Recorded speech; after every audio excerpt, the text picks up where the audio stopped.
Kroz avanturu brzo ćeš stiću dolinu. U mumi domu naći ćeš sve prijatelje, s njima ćeš kroz džunglu proć, na otok doć, na čarovnom oblaku, pa u dolinu. Pa gdje? Pa u dolinu. Pa je? Pa u dolinu. Pa gdje? Pa u dolinu. Pa u dolinu. Pa je? Pa u dolinu.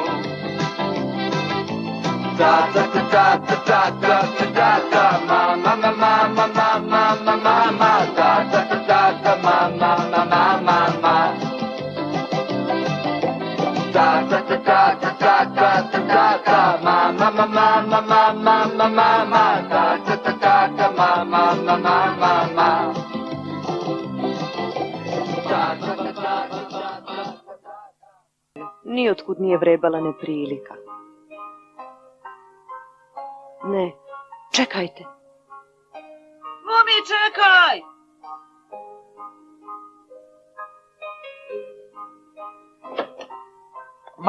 Mama, jesu li gotove? Šta je gotovo? Palačinke. Izvini, dušo, vilenjakovo drvo ne gori baš najbolje. Tek ih sada spremaš. Dok popiješ limunadu, bit će gotove. Jesu li palačinke gotove? Dobro, sasvim mala neprilika.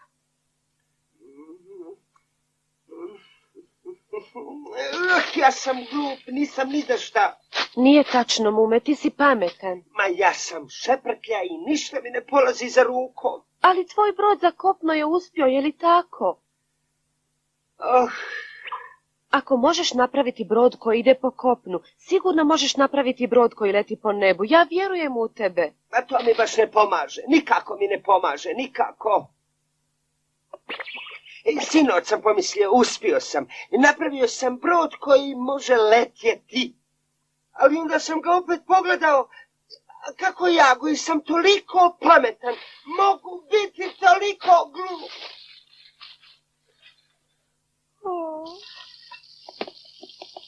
Palačinke su gotove. Mala Mu, obavijesti sve. Koga to misliš sve? Znaš li gdje su Mumi i Mumka? Mumka opet samo gunđa. Ne plači, Mumka. Siguran sam da će Mumeta proći neraspoloženje. Istraživači su uvijek takvi kad ne uspiju. Je li i tata Mumi takav? On izmišlja priče, zar ne, je li? Pa to su memoari. Hoćeš li palačinke, Mumka, dušo? Da, hvala, mama Mumi. Zovi tatu Mumi. Čini mi se da je opet gurnuo nos u te vražije papire. Dobro, mama. Šta je, Mumka, dušo? Sunce je ujutro izašlo na istočnom nebu i sve je počelo postajati svjetlije i jasnije. Pa, tvoj to zna najgluplji čitalac. Uopšte nemam dara za književnost. Ja sam neznalica, nepismeni idiot, krajnje je vrijeme da prestanem s pisanjem. Ko je? Tata. Šta je, Mumi? Mama je rekla da ti kažem da je ručak gotov. A ne, hvala, baš sam počeo stvarati fantastične stvari i ješću poslije. Daješ nešto? Da, ne, sigurno sam pogrešno čuo.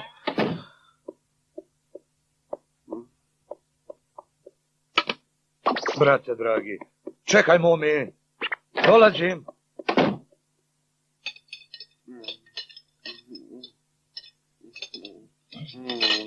Mama, bilo je odlično. Idem napolje. Čekaj mene. Ne, Svire i ja idemo u ekspediciju. Može biti opasno, znaš.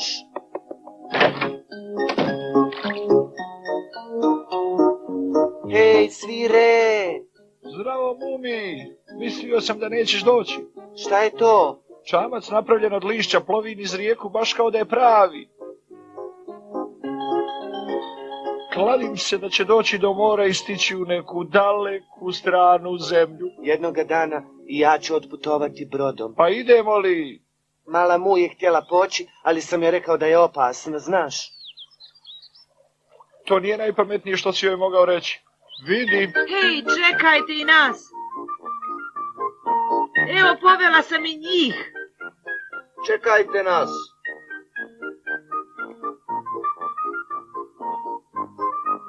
Jeste li se stvarno mislili popeti gore? Pa znate, ne možemo baš svi u alpiniste. Boga mi, ja ne idem gore. E pa, boga mi, ja idem. Zašto ne bi ostala da mi praviš društvo?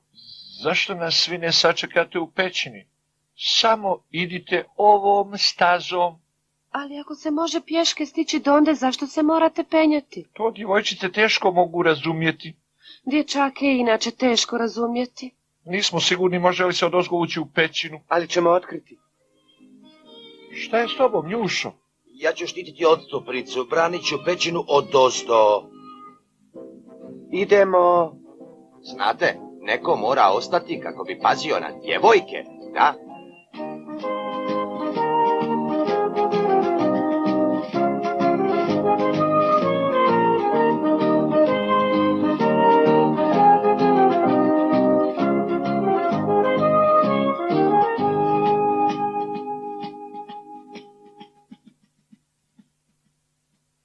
Idemo, unutra. Ne sviđa mi se. Bolje da ostanemo ovdje. Ne znamo ko živi unutra. Gluposti. Niko ne živi unutra. Upravo to mi se ne sviđa. Tačno, najgora su mjesta gdje nema nikog živog. Mislim da smo tačno iznad pećine. Ali ne znamo gdje je rupa. Možda još malo naprijed. Jao, nikad nisam vidio ovakvu školjku. A vidi ovu, ovakve školjke sigurno mnogo vrijede. Mala Mu, dođi ovamo. Mumka, gdje je Mala Mu? Ušla je u pećinu. Ja sam mislio da skupljamo školjke. Mala Mu, izađi, ovdje ima školjki. Dođi unutra. Opasno je tek tako ući u pećinu. Samo mi objasni kako bi drugačije ti ušao ovamo. Stoj tu gdje si, spasit ćemo te. I ti ideš sa mnom, Mumkica, je li tako? Je li? Pa valjda idem. U redu, idemo. Možda je bolje da ti držim za ruku kako se ne bi uplašila. Mala Mu, gdje si? Javi se, molim te. Lijepo te molim, uplašila si Mumku. Ma nemoj, mislim da tebi drhti glas. Meni uvijek ovako prijatno treperi glas. Čula sam nešto. A! I ja čujem, možda je vjetar. Ne, prije će biti stenjanje. Molim vas, nemojte me tako plašiti. Ovdje nema nikog živog. Molim vas, pa to su samo mumiji svire. Spustili su se užetom, pa su sad... Reci, zašto bi mumiji svire ovako jaukali, jeli? Boga mi, to sigurno nisu oni.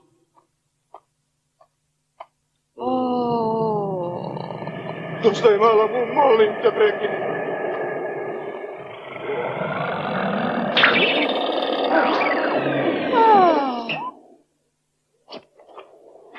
Zategni ga, Mumi. Je li ovako u redu? Ko će se spustiti prvi? Idem ja. U redu, ali budi pažljiv. Ne brini.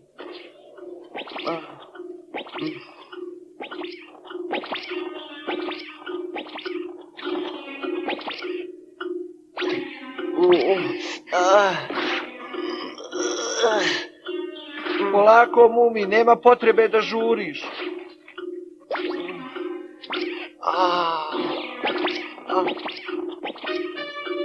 Hej, Mumi, jesi li u redu? Naravno.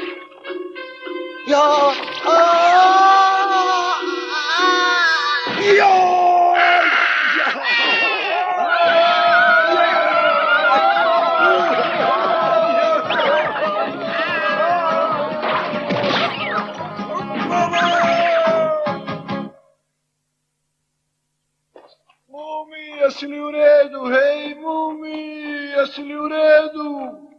Mislim da sam u redu, osim što me malo bole leđa. Pa ko je onda vikao? Hemul je ovdje drijemao kad sam pao. Ma nemoj mi reći. Ako je ovo neka igra, meni se ne sviđa. Nismo planinarili, nismo sanjali da ti ovdje udobno spavaš. To nije potpuno tačno. Nisam udobno spavao. Pa šta ti radiš ovdje? Da budem iskren, nisam bio sav svoj u zadnje vrijeme. Da nisi opet negdje zaturio neku rijetku poštansku marku? Naprotiv, imam ih sve. Prekrasna zbirka rijetkih poštanskih maraka. Pa reci onda šta nije u redu? Upravo to što je moja zbirka savršena. Hemuli, ima li iko bolju zbirku poštanskih maraka od tvoje, jeli? Naravno da nema. Moja je najbolja. Nijedna marka ne manjka. Imam sve varijante, sve marke sa greškama. Onda ne razumijem. Ti si previše mlad i nisi kolekcionar. Oj, teško meni. Čini mi se da počinje shvatati. Hemuli više nije kolekcionar. Sad je samo vlasnik zbirke, a to nije zadovoljstvo kao prikupljati marke. Upravo si, nestalo je uživanja. Jao, sad razumijem zašto si uzrujan, a moj pad na tebe vjerovatno ti nije nimalo pomogao. Naprotiv, odmogao mi je. Drijemao je u pećini kada sam pao. Jao, gospodine Hemuli. A znam, oni stravični kriti bili su njegovo hrkanje. Ja nikada ne hrčem. Boga vi hrčete. Ja sam vas čula. Gluposti. Ako nikome ne kažete, pokazat ću vam nešto posebno. Šta ćeš nam pokazati?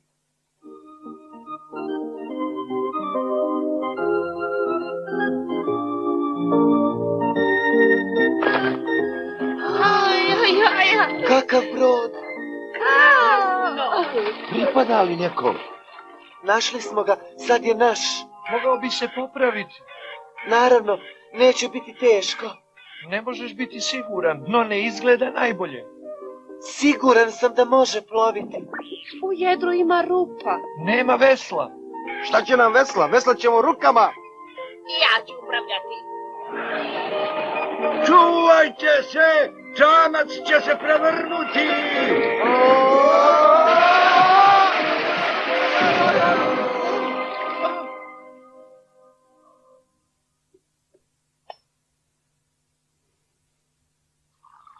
Izgubio sam samopouzdanje i baš se nekako čudno osjećam. Zašto se može svakome dogoditi? Čak i tebi? Naravno, ali jako rijetko.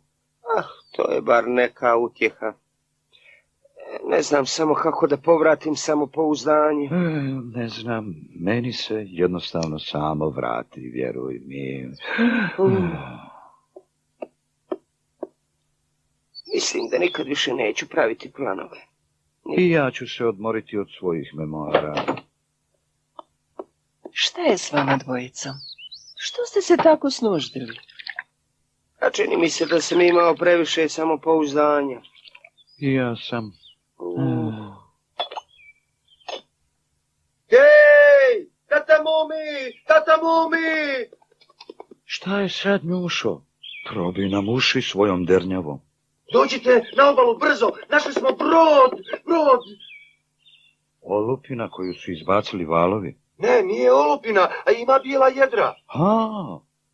Popravit ćemo ga, a onda pripada samo nama. Već stižem. Hajde, Mume, baš ovo ti treba, pustolovina koja će te razvedriti. Pa možda bih baš i mogao. A moglo bi biti jako zanimljivo kad već ima jedra.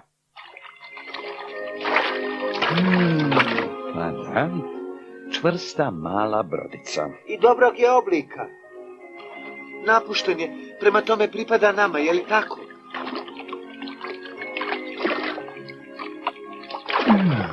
Izgleda da propušta vodu kroz jednu malu rupu na samom dnu. Možda su ga i napustili zato što je propuštao vodu. To je sasvim vjerovatno, Stire. Ko nađe brod bez vlasnika, može ga slobodno zadržati za sebe. Pa nije baš tako, mala mu. Prvo moramo malo pričekati. Šta ćemo onda, tata? Prije svega moramo ga dobro popraviti kako bismo ga mogli usidriti po svim propisima za slučaj da se digne oluja. Apsolutno. A ako se vlasnik slučajno pojavi, morali bismo mu ga vratiti. U drugu ruku vlasnik vjerovatno i ne sanja gdje mu je čamac. Pa šta ćemo onda raditi kad ga jednom popravimo? Za čamce i brodove najgore kad ne plove. Kako bi bilo da preplavimo 7 mora? Tražit ćemo bisere! Ja bih htjela vidjeti cijeli svijet. Ja bih ostala ovdje i gledala samo okolinu. Ne brini, Mumka, ako talasi budu visoki, plovit ćemo između njih. Je li tako, tata Mumi? To nije baš. Hajde da pljunemo ušake i bacimo se na posao. Hoćeš li nam pomoći pri pravljenju planova, Mume? Naravno. Tata Mumi, mogu li ja biti od koristi? Da li to stvarno želiš? Pa, ako vam ne smeta, ne kažem da sam neki vrsni brodograditelj, ali... Prvo ga moramo izvući iz vode. Ajde. Zatim nam je potrebno 10 greda kako bismo ih stavili ispod čamca. A mislim da će nam biti potrebno i nešto što bi ga moglo držati uspravno. I treba nam dosta pribora. Tačno. Idem kući da ga donesem. Osim toga trebaju nam kante. Idem da ti pomognem u izboru alata. A ja ću paziti na čamac da slučajno ne dođe vlasnik po njega.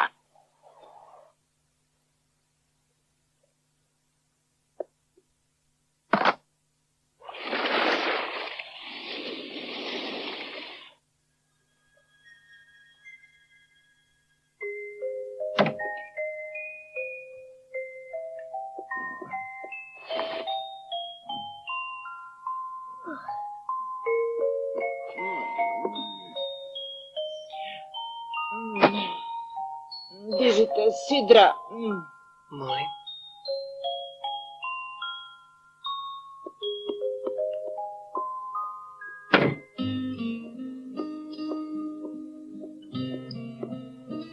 Jesu li djeca zaspala? Jesu, duša, spavaju kao janja. Radili su dosta, ne čudi me što su umorni. Jedva čekam da se otisnemo našim brodom. A, odvešću te gdje god poželiš, bilo gdje, na kraj svijeta. Ne mora baš daleko, duša. Hoćemo li mi na spavanje? Sutra nam valja rano ustati. Znaš, pomorski život je baš težak za nas intelektualce. Sav sam se ukočio. Laku noć. I ja sam se ukočila, a ne piše memoare.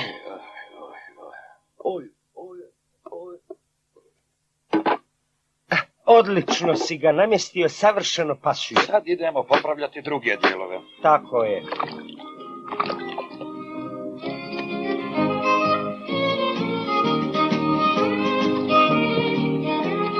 Vidi, Mumi, vidi, i ja mažem brod katranom. Naravno, mala mu, ja mažem samo ondje gdje ti ne možeš dohvatiti. Njušo, ljenčino, donesi mi još katrana, hajde. Donesi ga sama. Pustio sam te da mažeš katernom jer si sama tražila. Ali nisam nikad tražila da teglim katran u kantama. Požuri i smijeha da se mi ga donio, brzo. Hoću li sve otići, mama Mumi? Sve što je viška.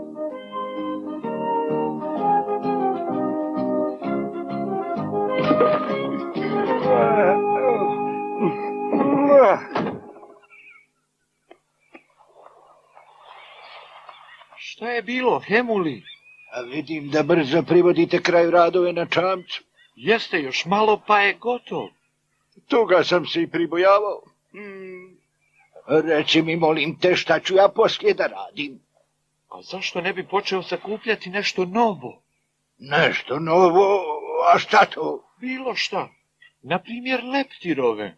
A ne, ni govora. Jedan moj rođak skuplja leptirove i sasvim je pošandrcao. A šta je sa nakitom? Kakvim nakitom? Razni, možeš ga skupljati cijeli život. To nije naučni rad. Šta bilo da bilo, mislim da ćeš brzo morati nešto da počneš da sakupljaš.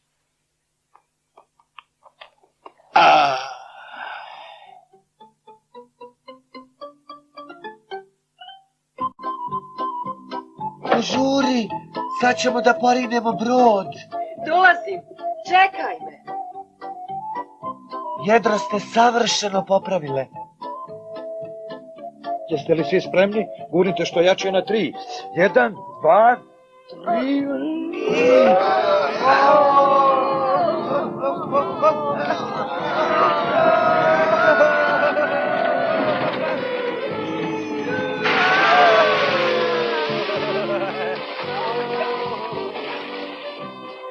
I tako, pošto je njihov novi brod konačno bio popravljen, a nije bilo nikog ko bi polagao pravo na njega, mumijevi su s nestrpljenjem očekivali da se krene na put oko svijeta. Čak su i Mume i Hemuli bili raspoloženi.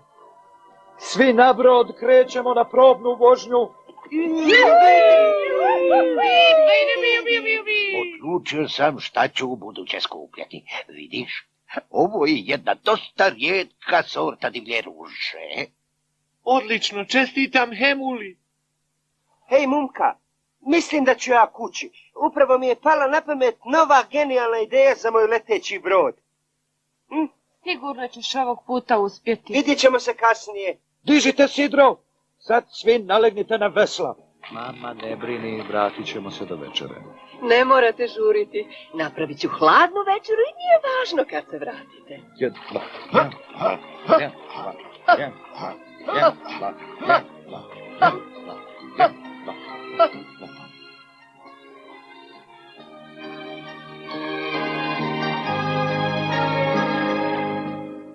Kad sunce zače, mrak te snađe,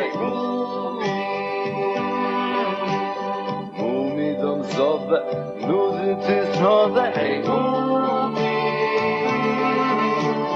Tu se svi veselo igraju, a šume smijehom odjekuju, hej Mumi, hej Mumi. Kad sunce zače i mrak te snađe, Mumi dom zove, nudi ti snove, tu se svi veselo igraju, a šume smijehom odjekuju, hej Mumi.